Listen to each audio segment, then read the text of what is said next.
The one and only Botticelli. Botticelli and Raphael, shirts and trousers. உங்களுக்கும் மேடையில் இருக்கும் கழக தலைவர்களுக்கும் ஏன் இன்னும் தயக்கம்? உதயநிதியை துணை முதலமைச்சர் ஆக்க வேண்டாமா? பேராசிரியரை விட பெரிய மனிதர்கள் நாங்கள் யாரும் இங்கு இல்லை. பேராசிரியர் தளபதியை எவ்வளவு பெருந்தன்மையோடு துணை முதலமைச்சராக ஏற்றுக்கொண்டார்கள். நாங்கள் ஏற்றுக்கொள்வோம், காலம் தாழ்த்தாதீர்கள் என முன்னாள் மத்திய அமைச்சரும் திமுக உயர்நிலை செயல் திட்டக்குழு உறுப்பினருமான SS பழனி மாணிக்கம் பேசியிருப்பது தமிழக அரசியல் களத்தில் பேசுபொருளாக மாறியிருக்கிறது. பழனி மாணிக்கம் பேச்சின் பின்னணி என்ன? விரிவாக பார்ப்போம்.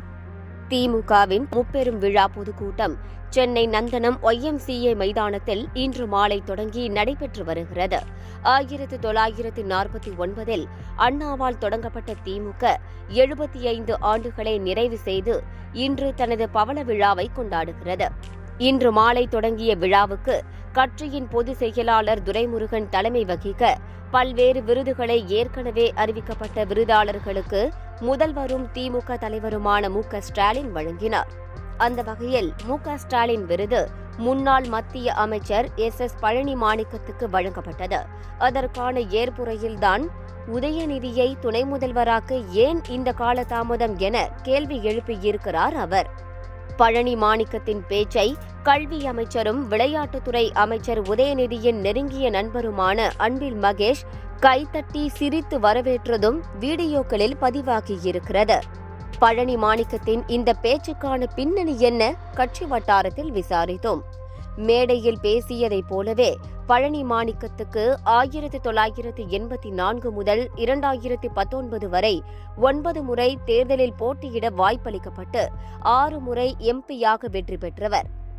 1984, 89, 91 என முதல் 3 தேர்தல்களில் தோல்வியடைந்தாலும் அதற்கடுத்து தொடர்ச்சியாக 6 தேர்தல்களில் வெற்றி பெற்றிருக்கிறார். அது மட்டுமல்ல, மன்மோகன் அமைச்சரவையில் 2004 முதல் 2012 வரை மத்திய நிதித்துறை இணையமைச்சர் பொறுப்பும் வழங்கப்பட்டது. தவிர தஞ்சாவூர் மாவட்ட திமுக செயலாளராகவும் பல ஆண்டுகள் கோலோச்சினார். கடந்த 2024 தேர்தலில் தான் 6 முறை போட்டியிட்டு வெற்றி பெற்ற தஞ்சாவூரில் மீண்டும் போட்டியிட வாய்ப்பு கிடைக்கும் என எதிர்பார்த்தார் பழனி மாணிக்கம். ஆனால் தஞ்சை வடக்கு ஒன்றிய செயலாளரான முரசொலி வேட்பாளராக அறிவிக்கப்பட்டார்.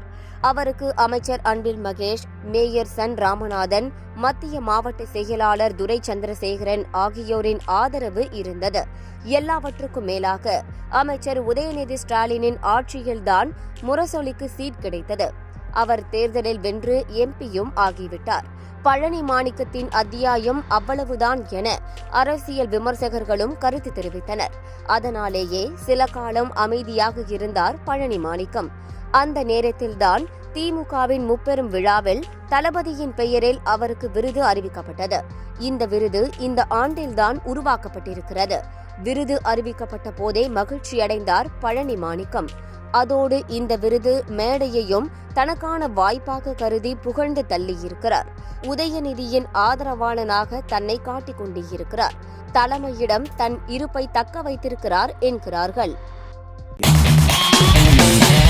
பார்ட்டி வேர்னாலும் I prefer Botticelli. எங்க இருந்தாலும் நம்ம ஸ்டாரா தெரியணும் இல்லையா? வெரைட்டியான கலர்ஸ், நியூ டிசைன்ஸ், அதுக்கு மேல ஸ்டார் லுக்.